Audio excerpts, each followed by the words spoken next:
Sorry.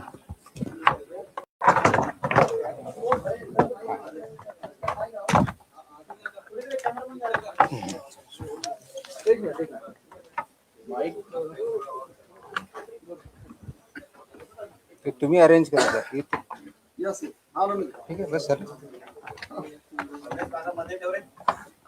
आता competition नका लागू माझा वरती का खाली म्हणून.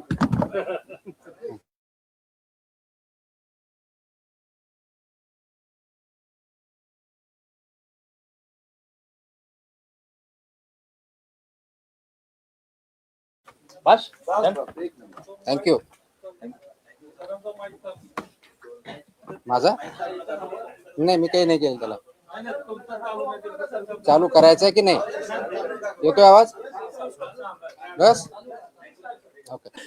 नमस्कार. हाँ बिल्कुल बिल्कुल, कोई चिंता नहीं. हाँ बिल्कुल.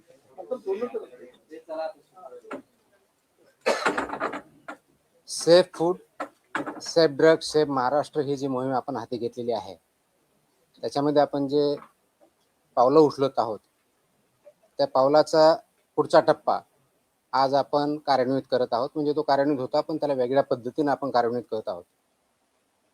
गेल्या 8-10 दिवसापूर्वी आपण HRE ऑर्डर काढली, हॉटेल्स, रेस्टॉरंट्स, इटरीच्या बाबतीतली ऑर्डर काढली आणि त्याबद्दलचं इम्प्लिमेंटेशन अक्रॉस महाराष्ट्रात चालू आहे.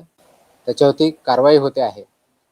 आता त्याच्या पुढचं आपल्या अन्नामध्ये सर्वात महत्त्वाचा जो घटक असतो तो असतो दूध, मिल्क अँड मिल्क प्रॉडक्ट्स.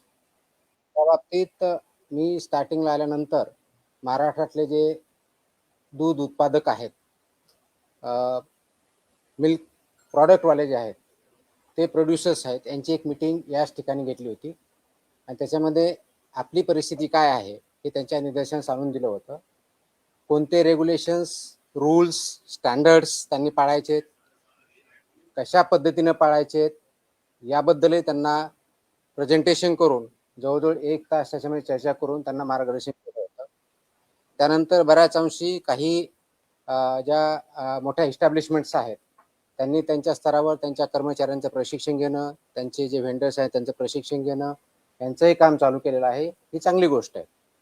परंतु फक्त तेवढ्यापुरतं जाऊन आपल्याला थांबता येणार नाही. आपल्याला सर्वंकष जी इकोसिस्टम आहे, दूध प्रक्रियेमधली पूर्णपणे इकोसिस्टम, अगदी प्रोड्युसर पासून म्हणजे फ्रॉम फार्म टू प्लेट, म्हणजे कंझ्युमरच्या ताटात जाईपर्यंत फार्म टू प्लेट ह्या कन्सेप्टवरती आपल्याला काम करावं लागणार आहे. आणि त्या साखळीमधले सर्वजण जे आहेत त्यांनी हे जे स्टँडर्ड्स आहेत ते पाळणं, ते इम्प्लिमेंट करणं आणि त्या अनुषंगाने त्या मानांकनानुसार तो प्रॉडक्ट तयार करणं, स्टोअर करणं, ट्रान्सपोर्ट करणं, प्रोसेस करणं आणि विकणं, या सर्व गोष्टीवरती काम करावं लागणार आहे. त्या अनुषंगाने आज आपण दुधातील भेसळ, कृत्रिम दूध आणि गंभीर अन्न सुरक्षा उल्लंघन जे आहेत दुधाच्या बाबतीत त्याच्याबद्दलच्या कॉम्प्रहेन्सिव्ह कंप्लायन्स ऑर्डर इश्यू केलेल्या आहेत. जसं हॉटेल, रेस्टॉरंट, इटरीच्या बाबतीत केल्या होत्या, तसं मिल्क आणि मिल्क प्रॉडक्ट्स याच्या बाबतीतले जे स्टँडर्ड्स आहेत, जे रेग्युलेशन्स आहेत, ते रेग्युलेशन्स सर्व साखळीमधले दूध उत्पादकापासून कंझ्युमरपर्यंत, फार्मपासून प्लेटपर्यंत हा जो कन्सेप्ट आहे इकोसिस्टमचा, त्या सर्व स्टेक होल्डर्समध्ये या पद्धतीने कॉम्प्रहेन्सिव्ह गाईडलाईन्स ज्या आहेत त्या आपण इश्यू केलेल्या आहेत. त्या कंप्लायन्स गाईडलाईन आहेत.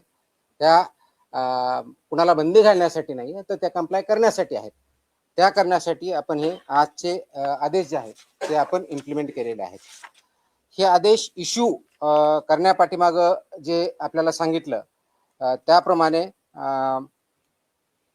दूध उत्पादकांना म्हणजे अगदी कलेक्शन सेंटरपासून, बल्क मिल्क कूलरपासून ते कोल्ड चेन मेंटेनपर्यंत ते प्रोसेसरपर्यंत, पॅकर्स पासून, ट्रान्सपोर्टर पासून सेलर्स पर्यंत यांना कोणते मानकाला नियम लागू आहेत? तर पहिला आता आहे ऑफकोर्स आपले जे रजिस्ट्रेशन किंवा लायसन्सिंगचे ते रूल 2011चे लागू आहेत. त्याचबरोबर अन्न उत्पादन मानके व अन्न संयोजके ज्याला म्हणतो तो पण स्टँडर्ड्स आणि रूल्स लागू आहेत.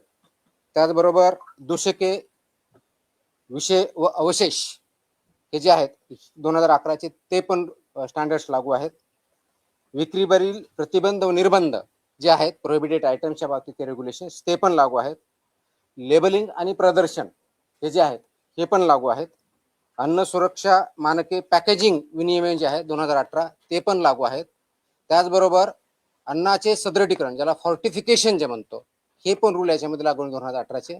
आणि जाहिरात आणि दावे हे पण रूल्स अँड रेग्युलेशन लागू आहेत. म्हणजे 8 प्रकारचे रेग्युलेशन फसाई ऍक्ट 2006च्या अंतर्गत जे आहेत आणि 2011चे रूल्स प्लस हे 8 प्रकारचे मिनिमम रेग्युलेशन्स हे प्रत्येक जणाला लागू आहेत.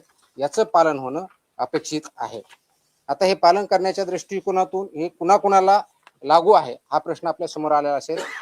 तो सर्वात पहिला जो आहे दूध संकलन केंद्र कलेक्शन सेंटर जे असतात ते किंवा बल्क मिल्क कूलर्स यांना लागू आहेत.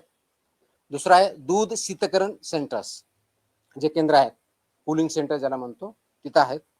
दुग्ध प्रक्रिया युनिट्स व उत्पादक याच्यामध्ये पाश्चरायझेशन आपण करतो, प्रमाणीकरण करतो म्हणजे स्टँडर्डायझेशन, होमोजेनायझेशन जे करतो, निर्जंतुकीकरण करतो आणि त्याचबरोबर UHT प्रकल्प ज्याला म्हणतात म्हणजे अल्ट्रा हाय ट्रीटमेंट वाले जे प्लांट असतात त्यांना सुद्धा हे मानक रेग्युलेशन्स रूल्स लागू आहेत.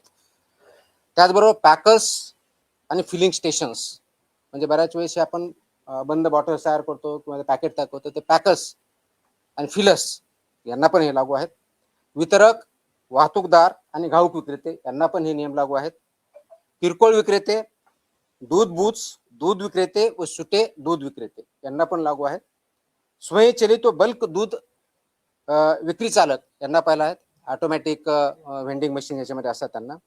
दूध व दुग्धजन्य पदार्थाचे उत्पादक म्हणजे मिल्क प्रॉडक्ट्स वाले जसे की त्याचबरोबर पॅकिंग करणारे या दुधाच्या प्रॉडक्टच्या बाबतीत आणि दुधाच्या बाबतीत पॅकिंग करणारे विक्रेते व यामध्ये पनीर असेल, चना असेल, खवा असेल, तूप असेल, लोणी असेल, क्रीम, दही, चीज, आईस्क्रीम, दूध powder, condensed milk, flavoured milk व इतर सर्व दुग्धजन्य पदार्थ याचे उत्पादक यांना पण हे सर्व नियम लागू आहेत. या सर्वांनी या नियमांचं तंतोतंत पालन करायचं ज्याच्या माध्यमातून हे परिपूर्ण दूध सेफ मिल्क हे कंझ्युमरच्या प्लेटपर्यंत घरापर्यंत जाईल. कोणत्याही प्रकारचं त्याच्यामध्ये अडल्टरेशन असणार नाही, कोणत्याही प्रकारचं त्याच्यामध्ये कंटॅमिनेशन असणार नाही, कोणत्याही प्रकारचं सबस्टँडर्ड मिल्क ते असणार नाही. म्हणजेच सेफ असेल, अनसेफ किंवा सबस्टँडर्ड किंवा मिसब्रँडेड अशा प्रकारचं मिल्क किंवा मिल्क प्रॉडक्ट्स हे कंझ्युमरपर्यंत आपल्याला देता येणार नाही, विकता येणार नाही किंवा प्रक्रिया करता येणार नाही. यासाठी हे नियम लागू आहेत. आता थोडक्यात कारण डिटेल ऑर्डर आहे, प्रेस नोट पण डिटेल देतोय मी, त्याच्यामध्ये काही गोष्टी आपल्याला शॉर्टमध्ये सांगतो कारण हे जर डिटेल सांगायला गेलं तर खूप मोठ्या प्रमाणात वेळ लागेल. ते आपण प्रेस नोटमध्ये निश्चितच वाचाल हे मला अपेक्षित आहे, त्याची पब्लिसिटी कराल हे मला अपेक्षित आहे. पण थोडक्यात जर आपल्याला सांगायचं झालं तर याच्यामध्ये जसं ॲप्लिकेबिलिटी सांगितली त्याचप्रमाणे याच्यामध्ये कर्तव्य व जबाबदाऱ्या ज्या आहेत या FBO ज्या फूड बिझनेस ऑपरेटर ह्या सेक्टरमध्ये जे काम करतात त्याच्यामध्ये त्याचे हाताळणारे दूध व दुग्धजन्य पदार्थ हाताळणारे, प्रक्रिया करणे, साठवणे, वितरण करणे, विक्री करणे अशा सर्व आस्थापनामध्ये याच्यामध्ये हे इम्प्लिमेंटेशन करणं गरजेचं आहे. तिथल्या पायाभूत सुविधा आणि स्वच्छता ह्या महत्त्वाच्या आहेत. जे युनिट आहे जसं हॉटेलच्या बाबतीत मी सांगितलं होतं तसं या बाबतीत पण आहे. ही आस्थापना जी असतात ह्या पूर्णपणे दूषितीकरणाचे संभाव्य स्त्रोतस्थान ज्याला पोल्युशनचे शक्यता जी असते त्याच्यापासून दूर असणं अपेक्षित आहे. धूळ, सांडपाणी आणि कीटक यांपासून पूर्णपणे दूर असणं आणि प्रोटेक्ट असणं गरजेचं आहे.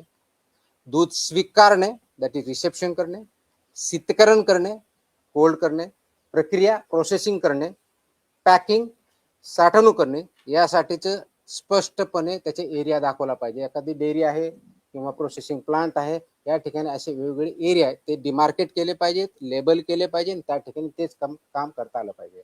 जसं हॉटेलच्या बाबतीत मी बोललो होतो की किचनमध्ये रिसेप्शनचा वेगळा पाहिजे, सिग्रिगेशनचा वेगळा पाहिजे, व्हेजचा पाहिजे, तसेच या बाबतीत सुद्धा जे दूध स्वीकारलं जातं तो वेगळा डिमार्केटेड एरिया पाहिजे, तिथले स्टँडर्ड्स वेगळे ते त्याप्रमाणे पाळले पाहिजेत, इम्प्लिमेंट केले पाहिजेत.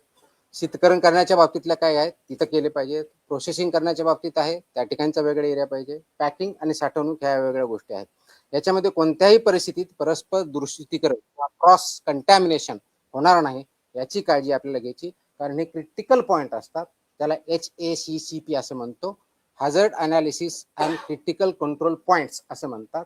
हे हॅझर्ड अनालिसिस त्यांनी ठेवणं, त्याच्यावरती डिटेल मी थोड्या वेळात बोलेच मी.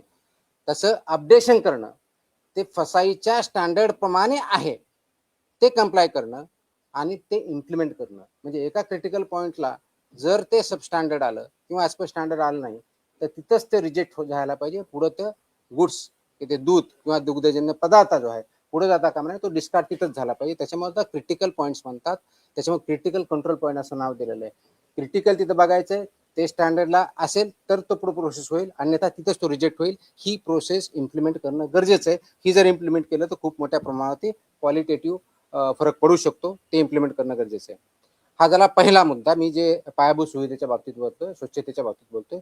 दुसरा मुद्दा जो आहे, दुधाच्या संपर्कात येणारे सर्व पृष्ठभाग, भांडी, जे तुमचा सरफेस एरिया जिथे जिथे असेल तिथे, भांडी, युटेन्सिल ज्याला म्हणतो, पाईपलाईन, टाक्या व उपकरणे ही फूड ग्रेड लेवलच्या पाहिजे. अन्न श्रेणीतील, म्हणजे जर फूड ग्रेड जे सामान असतं ते वापरणं गरजेचं आहे.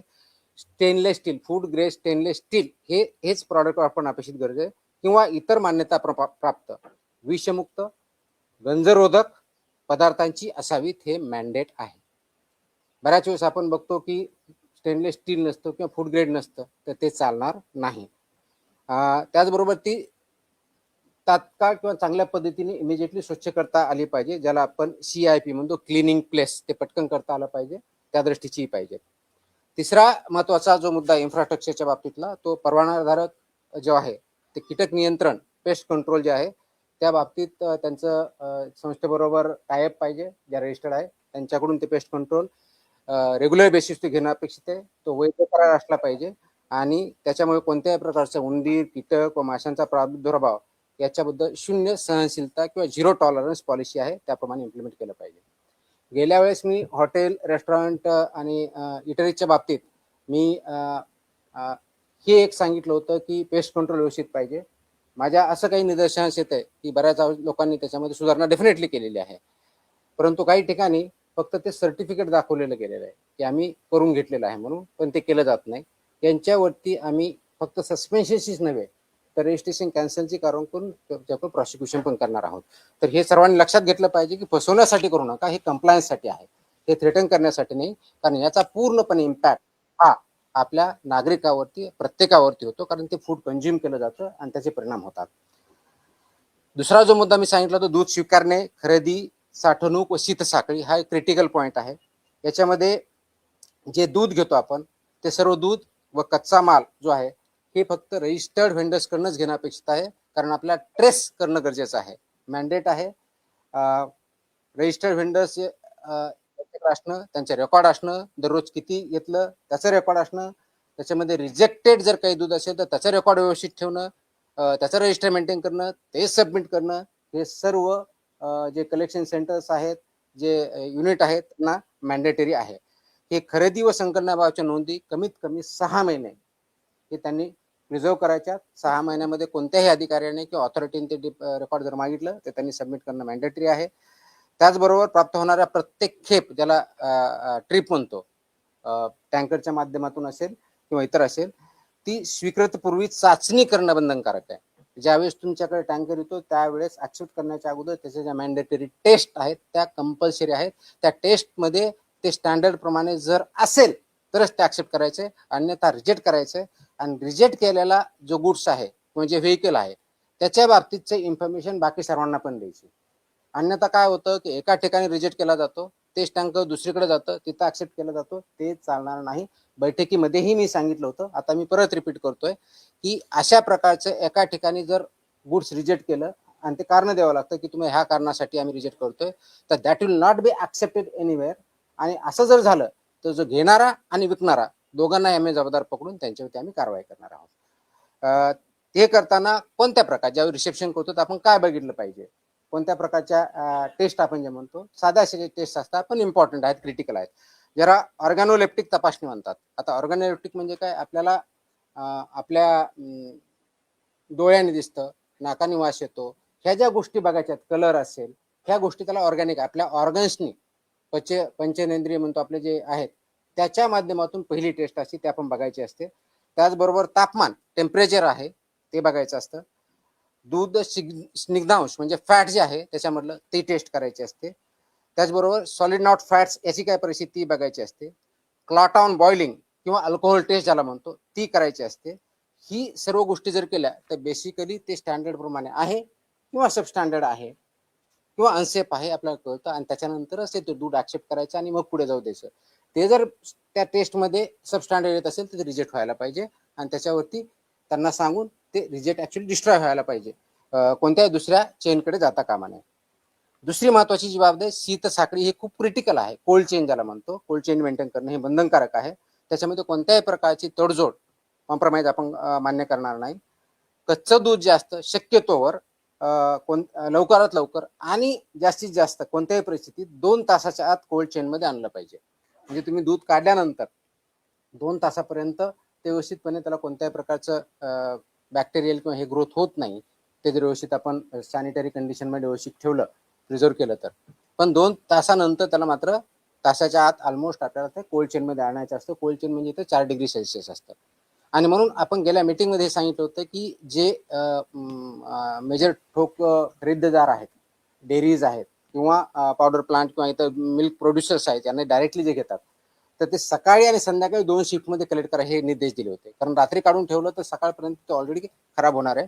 टेम्परेचर 4 डिग्री सेल्सिअस जर शेतकऱ्याकडे नसेल त्या पद्धतीने ठेवायचं तर ते खराब होऊन दुसऱ्या दिवशी येणार आहे आणि तो प्रॉब्लेम होतो. म्हणून 2 वेळच्या शिफ्ट करायचे मी सांगितलं होतं. त्या दृष्टीने काही कारवाई चालू आहे, ते परिपूर्ण होणं अपेक्षित आहे. ते थंड केल्यानंतर त्या 4 डिग्री सेल्सिअसला ट्रान्सपोर्ट अगदी डेअरी जाईपर्यंत किंवा प्रोसेस जाईपर्यंत मेंटेन करायचं आहे. हे त्याच्यामधलं मॅन्डेट आहे. आणि जर फ्रोझन फूड असेल तर त्याला -18 डिग्री सेल्सिअसमध्ये प्रिझर्व करणं अपेक्षित आहे. कोल्ड आणि फ्रोझन याच्यामधला हा फरक आहे, 4 डिग्री आणि -18 डिग्री. हेच करत असताना परत गेल्या वेळेस सांगितलं होतं की हे पदार्थ जे आहेत जमिनीपासून उंच, भिंतीपासून दूर, झाकलेल्या, लेबल लावलेल्या कीड प्रतिबंधक भांड्यातच ठेवायचे आहेत.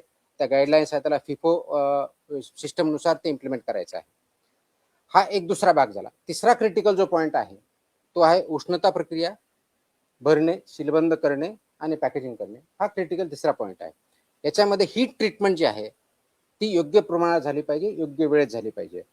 जसं की आपल्या नियमानुसार असं आहे की पाश्चरायझन करायचं म्हणजे नेमकं काय करायचं, तर पाश्चरायझन म्हणजे 63 डिग्री म्हणजे 63 डिग्री सेल्सिअसला कमीत कमी 30 मिनिटं तुम्हाला तापावं लागतं. आय रिपीट, 63 डिग्री सेल्सिअसला 30 मिनिटं किंवा 72 डिग्री सेल्सिअसला तुमचं 15 सेकंद किंवा दोन्हीचं कॉम्बिनेशन. या लेवलला केलं तरच पाश्चरायझन होतं, नाही तर पाश्चरायझ होत नाही. ते पाश्चरायझन त्या लेवलला करणं अपेक्षित आहे. त्यानंतर इमिजिएटली ते 4 डिग्री सेल्सिअसला आणायचं. ही हीट ट्रीटमेंट झाली की कोल्ड तुमची 4 डिग्रीपर्यंत आणायची, मग ते पाश्चरायझ दूध होतं, अदरवाईज ते पूर्णपणे होत नाही. म्हणून आणि ते केल्यानंतर त्याला एक टेस्ट असते, फॉस्फेटेज टेस्ट म्हणतात त्याला. ती जी टेस्ट आहे ती निगेटिव्ह येणं अपेक्षित आहे, म्हणजेच ते प्रॉपरली पाश्चरायझ झालं हा त्याचा अर्थ होतो. हे जे पाश्चरायझ करणार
प्रकारची सांगितली उष्णता प्रक्रिया भरणे, सीलबंदी करणे आणि पॅकेजिंग करणे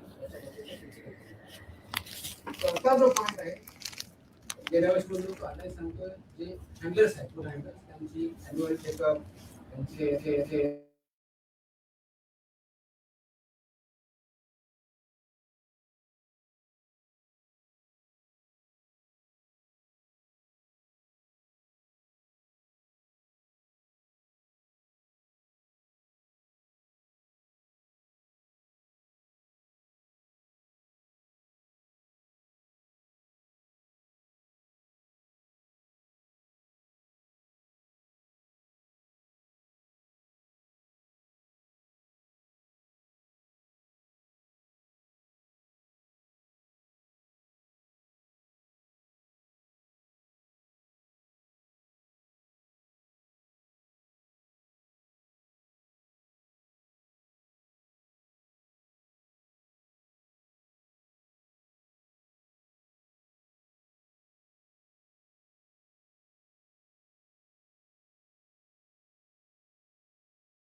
नाव, त्याचा वर्ग, क्लास ऑफ मिल्क, परवाना किंवा नोंदणी क्रमांक, लागू असल्यास डेअरी प्रोडक्टचा लोगो असेल तो लोगो, घटकांची यादी, त्याच्यामध्ये कोणते कोणते घटक आहेत त्याची यादी, पोषण विषयक माहिती, nutritional information about the product or the food, म्हणजे मिल्क किंवा मिल्क प्रॉडक्ट जे असेल त्याच्याबद्दलची, हिरवे इथं चिन्ह, कारण हे डिफाईंडच व्हेजिटेरियन म्हणून, त्याच्यामुळे त्याला हिरवाच चिन्ह भेटेल, त्याला रेड कधी भेटणार नाही. बेस्ट बिफोर एक्सपायरी किंवा यूज बाय हे दिनांक आणि मॅन्डेटरी व्यवस्थित पाहिजे, त्याच्यानंतरच वापरायचं नाही. निव्वळ प्रमाण म्हणजे किती, नेट ज्याला म्हणू ते किती आहे, उत्पादक किंवा पॅकिंग करण्याचे नाव व संपूर्ण पत्ता हे मॅन्डेटरी आहे. आणि कोणत्याही दूध किंवा दुग्धजन्य पदार्थाचे संघटन, फॅट, SNF, पोषण मूल्य, सेंद्रिय, नैसर्गिक, A1, A2 किंवा आरोग्याविषयक गुणधर्म याबाबत कोणताही खोटा, दिशाभूल करणारा किंवा अतिशयोक्ती दावा करता येणार नाही. आपण जे लेबलिंग करू किंवा ॲडव्हर्टाईज करताना ह्या कोणत्याही गोष्टी याच्यामध्ये चालणार नाही. तर आमचे A1 आहे, A2 आहे, याच्यामध्ये असे क्वालिटीज आहेत, अगदी आईच्या दुधापेक्षा चांगलं आहे, हे ॲब्सोल्युटली मिसलिडिंग आहे. अशा कोणत्याही प्रकारचा क्लेम दूध किंवा दूध प्रॉडक्ट्सवाल्यांना करता येणार नाही. आणि असं जर कोणी करत असेल त्यांच्यावरती प्रॉसिक्युशन आणि क्रिमिनल प्रोसिडिंग सुद्धा आम्ही करू. हे करत असताना 6 महिन्याखाली बालकांनी वापरू नये हे काही ठिकाणी जे बंधनकारक आहे ते क्लिअरली लिहिलं पाहिजे. Not to be use for infants below 6 months. ते कोणतं आहे, कंडेन्स्ड स्किम मिल्क जे आहे त्या पद्धतीने बघितलं म्हणजे हे बाबतीत आहे. दूध पावडर, स्कीम मिल्क पावडर, गोड किंवा फ्लेवर कंडेन्स्ड मिल्क तसेच द्रवरूप दूध पदार्थ करण्यासाठी पुनर्गठित करता येणाऱ्या तत्सम उत्पादनावर हे वाक्य महत्वाचे आहे. Not to be use for infants below 6 months हे मॅन्डेटरी आहे. आणि माझी विनंती आहे की पालकांना सुद्धा या पद्धतीचे प्रॉडक्ट्स हे 6 महिन्याच्या खालच्या बालकांना किंवा इन्फॅन्ट्सना देऊ नयेत. ते त्यांच्यासाठी अनुज्ञेय नाही किंवा ते योग्य नाही, आणि म्हणून ते प्रॉडक्टवरती त्याचं लेबलिंग असणं अपेक्षित आहे. बाकीचे जे कंडेन्स मिल्क आहे, मशीन स्कीम मिल्क आहे किंवा पार्टली स्कीम्ड आहे, हे सर्व गोष्टी त्याच्यामध्ये क्लिअर त्या लेबलिंगवरती असल्या पाहिजे. एक महत्वाचा, बऱ्याच वेळेस मला वेगवेगळे नागरिक किंवा आपल्यामधून काही प्रश्न विचारले जातात. आईस्क्रीम आहे, कुल्फी आहे, चॉकलेट आहेत किंवा सॉफ्टी आईस्क्रीम आहे, यांच्या बाबतीत सुद्धा लेबलवर स्पष्ट गोष्टी लिहिल्या पाहिजेत. कोणत्याही पदार्थामध्ये स्टार्च असल्यास यापैकी पॅकेजिंग व लेबलिंग नियमाच्या नुसार तो त्याच्यावर घोषित करावा लागणार. कोणी जर याच्यामध्ये स्टार्च यूज केला असेल किंवा कोणताही नॉन मिल्क प्रॉडक्ट त्याचा जर यूज केला असेल तर तो तुमच्या लेबलवरती डिस्प्ले करणं, लिहिणं हे बंधनकारक आहे. प्रत्येक पॅकेजवर बॅच क्रमांक असेल, कोड किंवा लॉट क्रमांक बंधनकारक आहे. अलर्जन त्याच्यामध्ये दाखवलेलं असेल. त्याचबरोबर त्याच्यामध्ये काय आहे, याच्यामध्ये कंटेन्स मिल्क, ट्री नट्स, इतर ज्या गोष्टी आहेत त्या नमूद करायच्या जर त्यांनी टाकलेल्या असतील तर. नाशवंत उत्पादनासाठी कीप इन रेफ्रिजरेटेड लिहायचं आहे, तेही त्यांनी बंधनकारक लिहिलं पाहिजे. दूध पावडरसाठी store in cool, dry place, in an air tight container, ही त्याच्यावरती मॅन्डेटरी कंडिशन आहे, ती लिहिली पाहिजे. आणि हे सामान ठेवताना म्हणजे फूड प्रॉडक्ट ठेवणार त्याची काळजी जे युजर्स आहेत त्यांनी पण घेतली पाहिजे. आता दूध आणि दुग्धजन्याचे जे मानकं आहेत ते मी वाचून दाखवत नाही, आपल्याला माहिती आहे. तर फॅटचा गाईच्या दुधाचा काय, म्हशीच्या दुधाचा काय, शेळीच्या दुधाचा काय, ते पूर्ण वेबसाईटवर आहे, माझ्या प्रेस नोटमध्ये आहे, ते डिटेल मी जात नाही.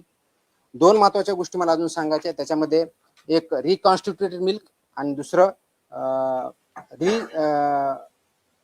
तुमचा आहे रिकंबाईन मिल्क. हे रिकॉन्स्टिट्युटेड मिल्क म्हणजे काय, तर हे ड्राईड मिल्क आहे किंवा कॉन्सन्ट्रेटेड दूध आहे, याच्यामध्ये पिण्यायोग्य पाणी मिसळून संबंधित प्रकारच्या दुधासाठी विहित करण्यात आलेले पाणी घनपदार्थ प्रमाण पुन्हा स्थापित करून दुधाच्या विहित संरचना प्राप्त होतील असं तयार केलेलं मिल्क. आणि रिकंबाईन मिल्क म्हणजे पुनर्संयोजित मिल्क म्हणतात त्याला. प्रिझर्व्ड स्वरूपातील दुग्धशिनक म्हणजे मिल्क फॅट जो प्रिझर्व केलेला आहे तो व मिल्क सॉलिड नॉट फॅट्स याच्यामध्ये पाणी करून तयार केलेला आहे, हा त्याच्यामधला डिफरन्स आहे. हे वापरताना त्याच्यामध्ये दुधाच्या बाबतीतला स्निग्धांश विरहित घनपदार्थ स्त्रोत ह्या केवळ वाळविले ड्राईड किंवा सदन म्हणूनच दुधाचा वापर करावा आणि त्याचप्रमाणे असणं अपेक्षित आहे. याच्यामध्ये एक फूड ॲडिटिव्ह जे अलाउड आहेत तेच ऍड करायचे, त्याच्या व्यतिरिक्त कोणतेही करायचं नाही. ज्या ठिकाणी फॉर्टिफिकेशन ऑफ मिल्क झालेलं आहे म्हणजे या ठिकाणी विटॅमिन्स पर्टिक्युलरली ए आणि विटॅमिन डी टाकले, त्या याच्यावरती एफ हा मोठा बोल्ड लेटरमध्ये लिहायचं, त्याकडून लोकांना कळेल की याच्यामध्ये फॉर्टिफिकेशन्स कोणत्या पद्धतीच्या आहेत. हे करत असताना पाश्चराईजच्या बाबतीत एक 2-3 महत्वाच्या गोष्टी ज्या मी सांगायच्या म्हटलं होतं, तर त्या सीलबंदला कोणत्याही प्रकारचे छेडछाड जर असेल तर कुणीही विकत घेऊ नये आणि विकणाऱ्याने ते विकू नये. ड्युली लेबर्ड पॅकमध्ये विक्रीस देता येतं, त्याच्या व्यतिरिक्त देता येत नाही. फिलिंग आणि सिलिंग हे अंतिम उष्णता ज्यावेळेस असते त्या मोमेंटला करायचं असतं, त्याच्या अगोदर किंवा त्याच्या नंतर नाही, हे त्यांना पाहायचे. पाश्चराईज प्रमाणित किंवा इतर कोणताही उष्णता प्रक्रिया केलेलं जे दूध आहे ते उघड्या कॅनमधून, ड्रममधून किंवा सीलबंद नसलेल्या पात्रामधून सुट्या स्वरूपात विक्री करणं अनुज्ञेय नाही. ते सीलबंदमध्येच विक्री करावं लागेल, त्याला ओपन करून ते ॲज अ लूज मिल्क म्हणून ते आपल्याला विकता येणार नाही. आणि म्हणून फिलिंग अँड बॉटलिंग व सिलिंग याची प्रक्रिया जे प्लांट आहेत त्यांनी व्यवस्थितपणे पाळणे, ते इम्प्लिमेंट करणे, इन्क्लुडिंग सेलर पॉईंट पर्यंत ते बघणं गरजेचं आहे. आणि जर रॉ मिल्क असेल तर ते रॉ मिल्कवरती हे लिहिलं पाहिजे की याच्यामध्ये हे दूध कच्चं असून सेवन करण्यापासून उकळणं आवश्यक आहे, हे त्याच्यावरती लिहिणं गरजेचं आहे. आता याच्यामध्ये दूध संकलन केंद्राने काय करायचे हे मी दिलेलं आहे, त्याचे डिटेल गाईडलाईन आहेत. त्याचबरोबर दूध शीतकरण केंद्राने काय करायचे याच्या जवळजवळ 9 प्रकारच्या गोष्टी त्यांनी करायच्या. त्याच्यामध्ये क्लिनिंग इन प्लेस पाहिजे, तापमान मेंटेन केलेलं पाहिजे, इन्स्ट्रुमेंट पाहिजे, त्याचे कॅलिब्रेशन पाहिजेत, सांडपाण्याची व्यवस्था पाहिजे. या सगळ्या गाईडलाईन या माझ्या ऑर्डर्समध्ये आहेत, त्याच्यामुळे डिटेलमध्ये जात नाही. परंतु याच्यामध्ये ह्या ज्या गाईडलाईन मी सांगितल्या त्या ॲप्लिकेबिलिटी कोणाला सांगितली, टू एंड आपल्याला सिस्टम ज्याला इकोसिस्टम म्हणतो ते आपण डेव्हलप करतोय. याच्यामध्ये जर व्हायोलेशन केले तर पनिशमेंट ज्या अनसेफ फूडच्या बाबतीत आहे किंवा अडल्चरेटच्या बाबतीत किंवा कृत्रिम दुधाच्या बाबतीत जे आहे, ज्याला सिंथेटिक मिल्क म्हणतो आपण, जे केमिकल पासून बनवलेलं असतं त्याच्या बाबतीत, आणि अशा केसमध्ये डेथ झाला तर कमीत कमी 7 वर्ष, जास्तीत जास्त अजन्म कारावास इतका आहे, 10 लाख रुपये दंड आहे. त्या अशा अवनदामुळे जर गंभीर दुखापत झाली, जर ग्रीव्हस इंजरी म्हणून 6 वर्षापर्यंत कारावास आणि 5 लाख रुपये दंड आहे. गंभीर स्वरूपाची नसलेली दुखापत झाली तर 3 लाखापर्यंत दंड आहे, 1 वर्षाचा कारावास आहे. कोणतीही दुखापत झाली नसल्यास 3 महिन्यापर्यंत कारावास आणि 3 लाखापर्यंत दंड आहे. आणि सबसिक्वेंटचा जर असेल तर ऑफकोर्स फर्स्ट कन्व्हिक्शन 1 लाख रुपये दंड अतिरिक्त वापर लावला जाऊ शकतो. अन्न सुरक्षा ऑफिसर जे आहेत आपले FSO यांनी जप्त केलेला किंवा ताब्यात केलेले दूध किंवा इतर कोणत्याही वस्तू हस्तक्षेप करता येणार नाही. ती हटवणे किंवा त्याच्याशी छेडछाड करणे हा 6 महिन्यापर्यंत कारावास आहे. त्याच्यामुळे ऑफिसरच्या याच्यामध्ये आपण जे म्हणतो की माझ्या सेंटरमध्ये, माझ्या युनिटमध्ये मी एंट्री करू देणार नाही, हे आपल्याला चालणार नाही. ऑफेन्सेस बाय कंपनी जे करतात तो गुन्हा झाल्यास प्रत्येक कंपनीवर त्याच्यावर व्यवसायाचं जे आहे पूर्णपणे कारवाई करण्यात येईल.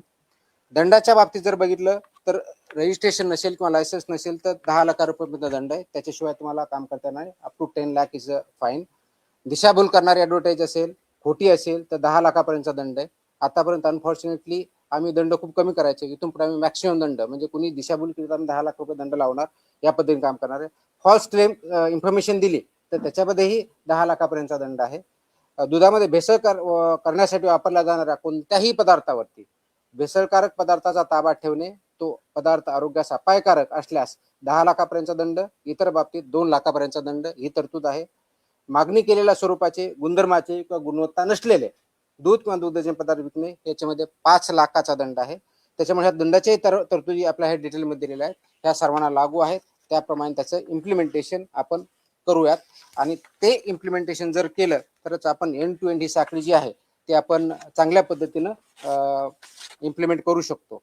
आता थोडक्यात जर याच्यामध्ये सांगायचं तर आमचं मिशन काय आहे, आपलं मिशन काय महाराष्ट्राचं, तर महाराष्ट्राचं मिशन आहे की महाराष्ट्रातल्या प्रत्येक नागरिकाला हे आपल्याला सुरक्षित अन्न द्यायचंय, शुद्ध सकस दूध द्यायचंय आणि त्याच्या माध्यमातून आपल्याला भेसळमुक्त महाराष्ट्र दुधाच्या बाबतीत करायचं आहे.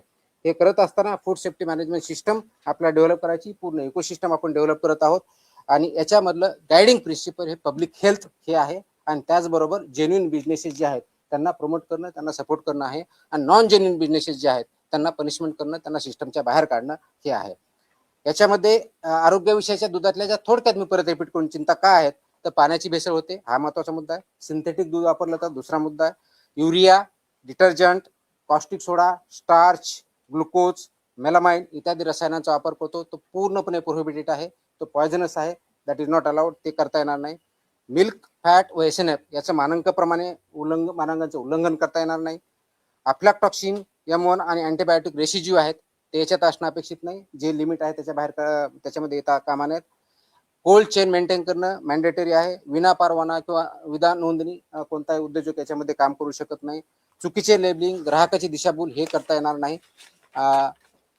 अस्वच्छ परिसर किंवा अन्न हाताळ्या कर्मचाऱ्याच्या हेल्थकडे दुर्लक्ष किंवा अनहेल्दी कर्मचाऱ्यांनी ते करणं हे अपेक्षित नाही आहे. आणि म्हणून फार्म टू प्लेट या तत्वावरती ही जी इकोसिस्टम असणं अपेक्षित आहे ती परिपूर्ण विशेष सायकल करण्याचा आपला उद्देश आहे. त्या दृष्टिकोनातून जवळजवळ 25 रिफॉर्म्स या ऑर्डरच्या माध्यमातून आपण इम्प्लिमेंट केले. थोडक्यात त्याची लिस्ट इथं मी दिलेली, मी परत ती वाचत नाही, आपण त्याच्यामध्ये वाचू शकता. त्याच्यामध्ये आणखी आपण अवेअरनेस क्रिएट करू शकता आपल्या माध्यमातून. संपायच्या अगोदर फक्त 2 गोष्टी, पहिलं आपलं जे होतं आपण निरीक्षण करायचो, नमुना घ्यायचो, अहवाल द्यायचो, कारवाई करायचो किंवा कारवाई झाल्यास सांगायचो. ह्या 3 पॉईंटवर चालवते. आपण आता तसं करत नाहीये. आपण आता पूर्णपणे एंड टू एंड इकोसिस्टमच्या दृष्टिकोनातून कारवाई करतोय. हेल्दी फूड, हेल्दी मिल्क, कोणत्याही फूडचा आयटम आणि हेल्दी ह्युमन बिईंग हा त्याच्या पाठीमागचा कन्सेप्ट, हा त्याच्या पाठीमागचा गोल आहे. ते करण्यासाठी आपण अनालिसिस करतो, त्याचबरोबर गुप्त माहिती पण भेटते, इन्फॉर्मेशनही भेटते, त्याचं निरीक्षण किंवा अनालिसिस आपण परत करतो, आपण टेस्टही घेतो, प्रयोगशाळाचं विश्लेषणही करतो, ट्रेसेबिलिटी आपण जर सांगितलं की N2 आपण ते करण्याचा प्रयत्न करतोय, पुरवठा साखळीचा पूर्ण तपास करणार आहे आपण, मूळ स्त्रोतावरती कारवाई करणं आणि नंतर प्रोसिक्युशन करणं या पद्धतीनं काम चालणार आहे. फक्त जो कोणी व्हेंडर आहे याच्या पुरतं मर्यादित न राहता तर पूर्ण ट्रेस आउट करून त्या सायकलमध्ये जे कोणी एलिमेंट इन्व्हॉल्ड आहेत त्या सर्वांवरती ह्या गोष्टी लागू आहेत. अशा दृष्टिकोनातून आपण काम करणार आहोत. त्याच्यामुळे ही चेकलिस्ट पण आपण केली आहे आणि या दृष्टिकोनातून आपण काम करतोय.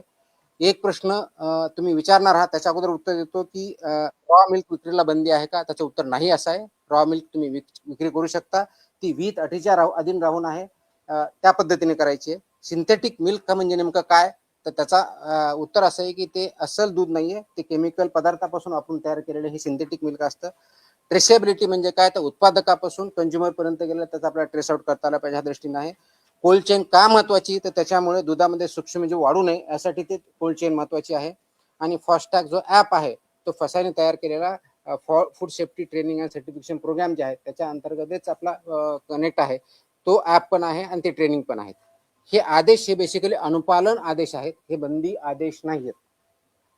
आणि त्यामुळे हे ग्राहकाच्या संरक्षणासाठी, त्यांच्या हेल्थसाठी आणि जेन्युइन उद्योजकांच्या बरारीसाठी आहेत.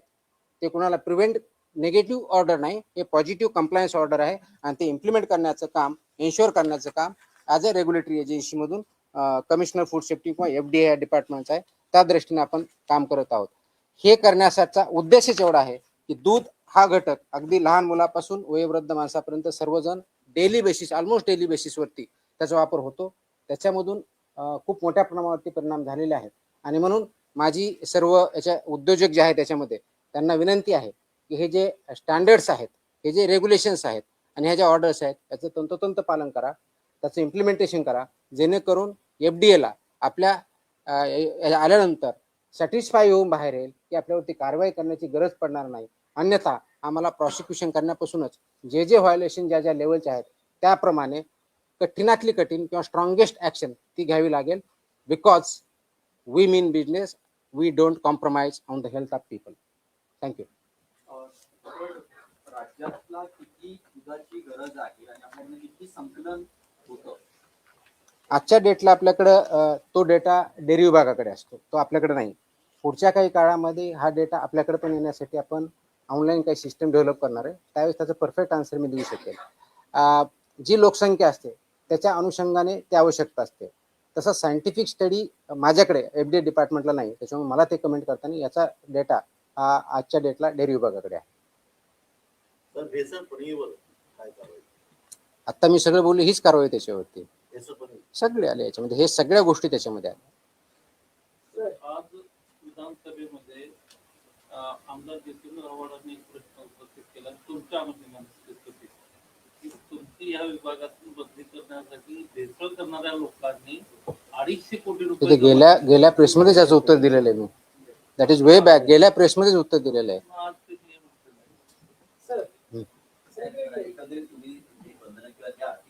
बंधन नाही, कंप्लायन्स ऑर्डर आहे, बंधन नाही, स्टँडर्ड्स पाळा म्हणून सांगतोय.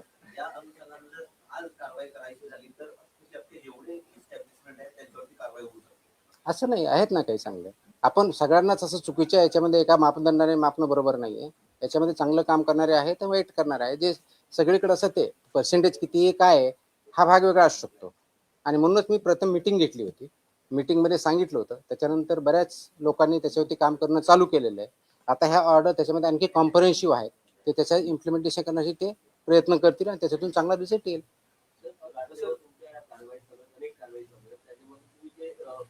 घटक असतात त्या लॅबकडे पाठवतात, तो लॅबनं तुम्हाला जो हे येतोय काय अहवाल किती दिवसामध्ये येतोय, काय त्याचा की कालावधी आहे? ओके, हा शेवटला बोलू का आत्ता बोलू? कारण तुम्हाला 1 महिन्याचा डेटाच देईल मी.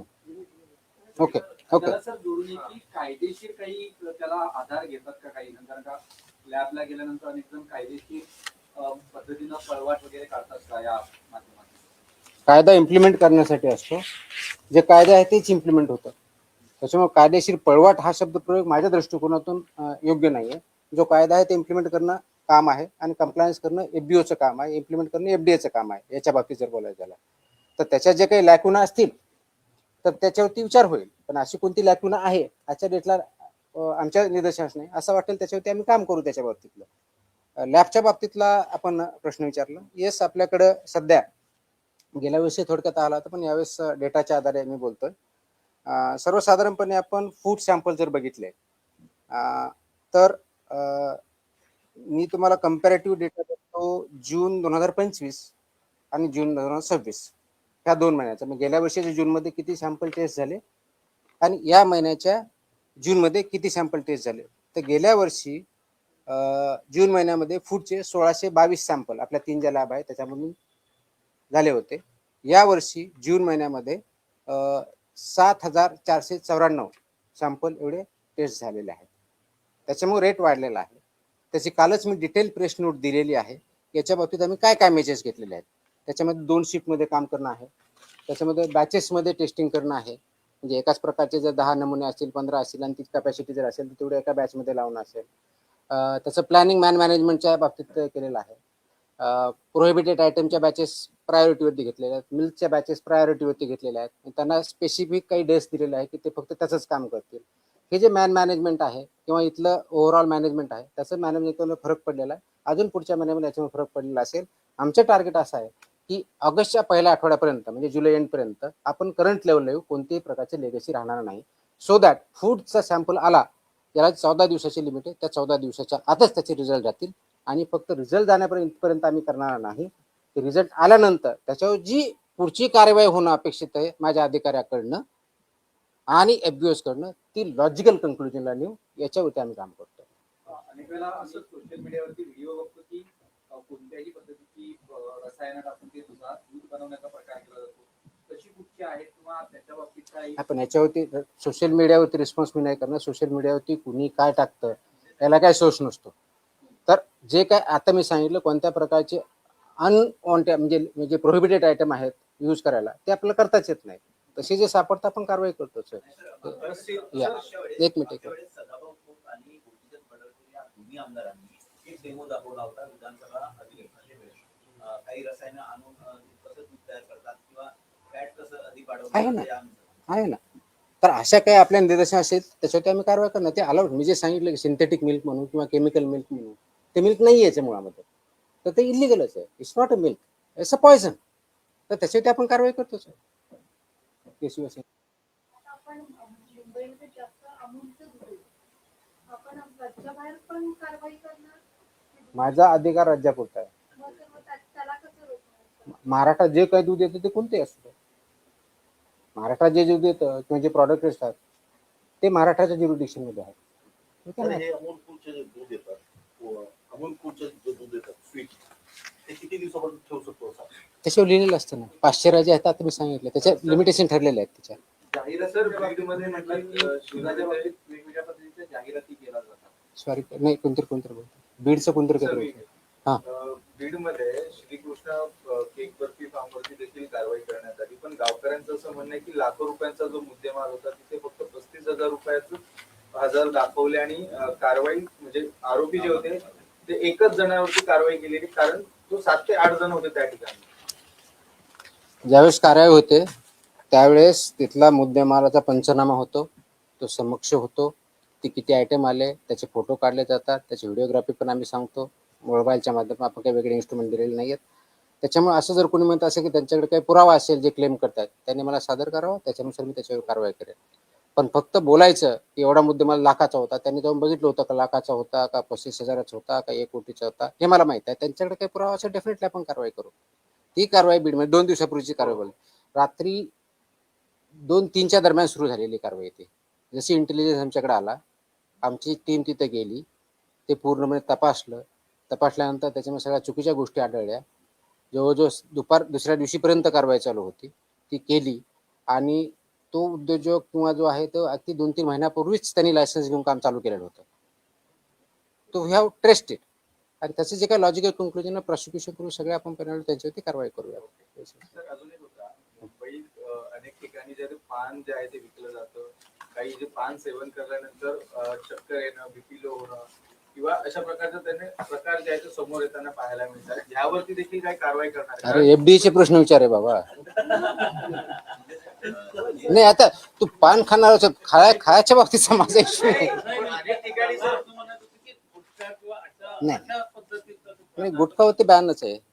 असे गुटखा कोणी वापरत असेल ते सांगा, आम्ही कारवाई करतोच आहे ना. कुरिअरच्या माध्यमातून पण हल्ले गुटखे अरे हो, असं कुठे येत असेल कोणी पाठवणार असेल त्या आम्हाला सांगा, आम्ही पण मागू आणि आम्ही कारवाई करू. काही अडचण नाही. We do that also. म्हणजे कुणी असा ऍड्रेसवर येत असेल तर आम्ही कुणाला तरी पाठवायला लावू, ऍड्रेस मागायला, तर आम्ही तसंही करतो. आम्ही करतो ना तसं, काहीच अडचण नाही. असं असेल माहिती असेल तर डेफिनेटली कारवाई करू आपण, काहीच अडचण नाही.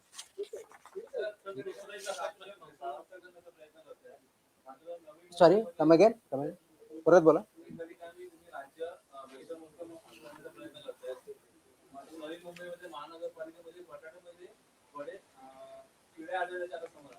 कुठे महानगरपालिकेत का हॉटेलमध्ये कुठे? कॅन्टीन मध्ये. आम्ही तपासणी करू, पाठवा तिथे, काय अडचण नाही. हा काय काय काय हा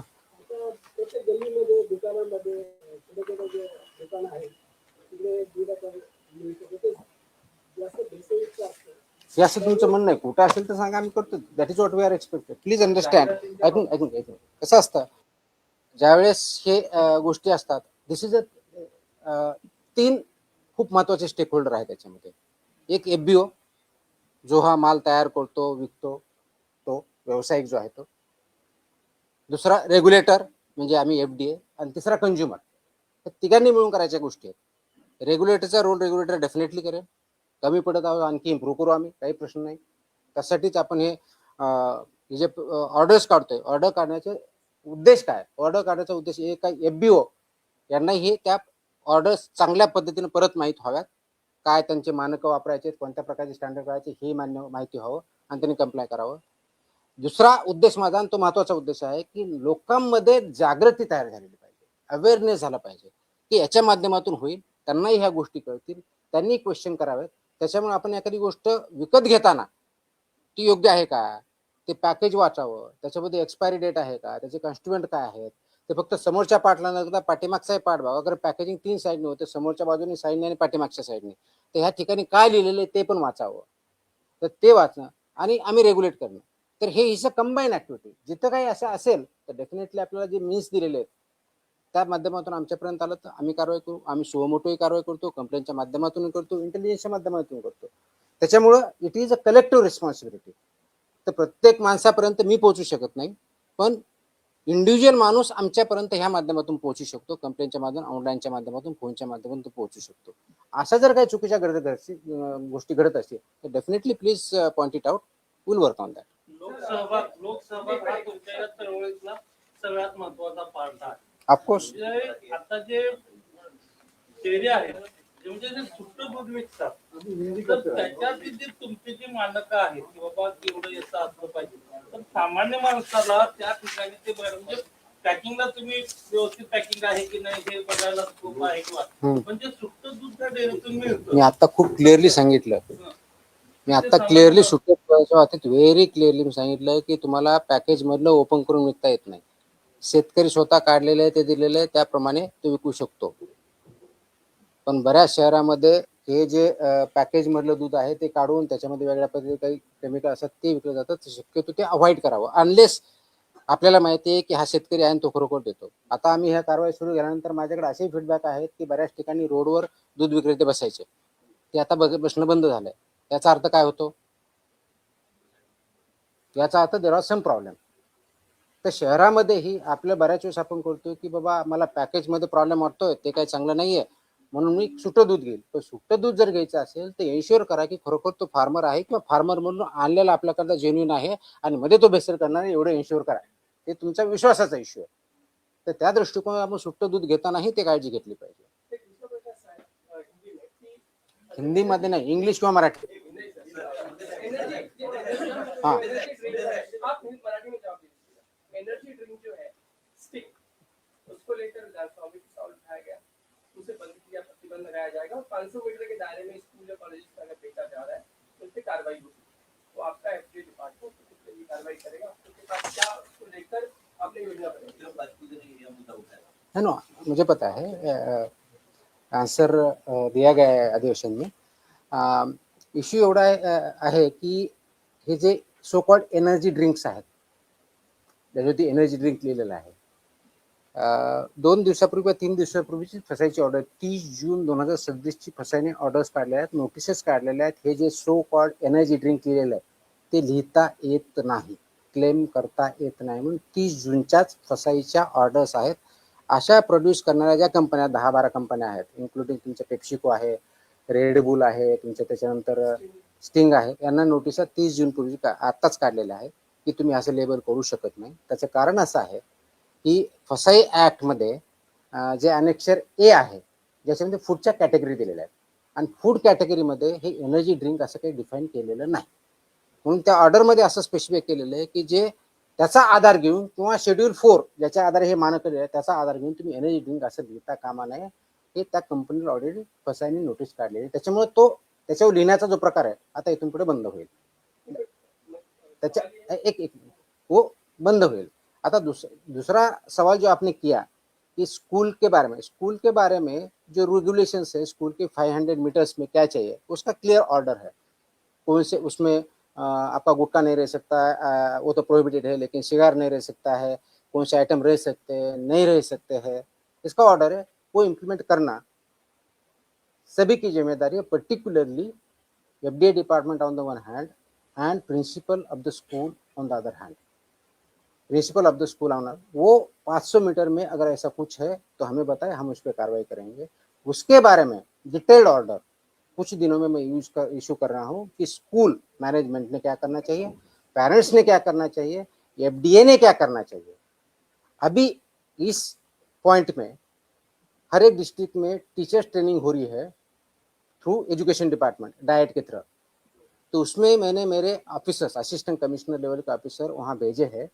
जो टीचर्स ट्रेनिंग हो रही उसी में जो स्कूल रेगुलेशन फूड के बारे में है वो क्या है वो बताने के लिए, ट्रेनिंग के लिए उसका एक सेशन हर एक डिस्ट्रिक्ट में हमने किया है, so that every teacher comes to know कि हमें क्या करना है क्या नहीं करना है।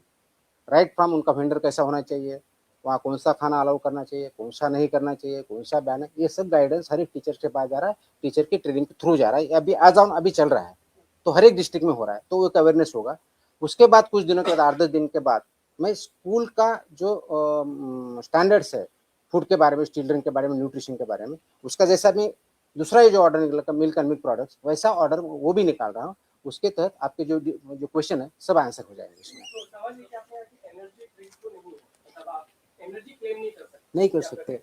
तो अगर एनर्जी क्लेम नहीं कर सकते तो कंपनीज आपको कहेगी कि हम क्या क्लेम करते हैं, इट इज सिंपल। तो उनका ड्रिंक और वो ये ऐसी ड्रिंक है, ड्रिंक कैफिनेटेड ड्रिंक या एरेनेटेड ड्रिंक या कार्बोनेटेड ड्रिंक तो डिफाइन होता है, उसके कंटेंट्स कितने होने चाहिए वो डिफाइंड है, उसका वायलेशन वो नहीं कर सकते।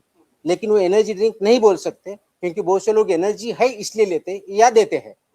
उसमें ये भी है कि 18 साल के नीचे लोगों को रिकमेंडेड नहीं है करके, it is not recommended, it is not band but it is not recommended.